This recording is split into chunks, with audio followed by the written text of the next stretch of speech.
Timur Kapadze Indoneziya jamoasiga bosh murabbiy bo'ladimi?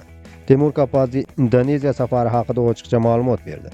O'zbekiston terma jamoasining sobiq bosh murabbiyi Timur Kapadze hozirda Indoneziyada bo'lib turibdi. Uning tashrifi atrofida turli mish-mishlar tarqalgan bois mutaxassis o'tkazilgan kichik matbuot anjumanida vaziyatga oydinlik kiritdi. Kapadzening ta'kidlashicha, mazkur safar to'g'ridan-to'g'ri futbol bilan bog'liq emas. U Indoneziyaga mahalliy turizm sohasida faoliyat yuritayotgan yirik kompaniya taklifi asosida tashrif buyurgan.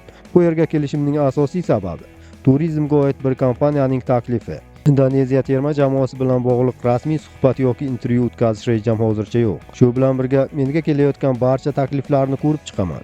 Men har qanday konstruktiv taklifga ochiqman, dedi murabbiy. Shu bilan birga Kapadze PSSC Indoneziya futbol federatsiyasi bilan ma'lum darajada muloqot bo'lganini ham tasdiqladi. Ammo uning qayd etishicha, bu suhbat rasmiy taklif sifatida qabul qilinishi mumkin emas. Federatsiya bilan aloqa bo'lgan. Men Sumarji bilan qisqa suhbat o'tkazganman, lekin bu rasmiy taklif emas edi. Savollar asosan umumiy mazmunda berildi. Masalan, Indoneziyada ishlashga xohishingiz bormi? Men esa bu mamlakatga kelmoqchi ekanimni aytdim va tashrifdan keyin masala ustida o'ylab ko'rish mumkinligini ta'kidladim. Ba'zi savollar umumiy tarzda, masalan, Indoneziya bilan hamkorlik qilish istagingiz bormi? kabi edi. Men shu savollarga mos ravishda javob berdim, deya qo'shimcha qildi mutaxassis. Kapadzening bu izohlari Indoneziyadagi futbol jamoatchiligi orasida paydo bo'lgan yangi bosh murabbiy haqidagi mish-mishlarga ma'lum darajada aniqlik kiritdi. Ammo murabbiyning o'zi kelgusi rejalar ochiq qolganini tan olmoqda.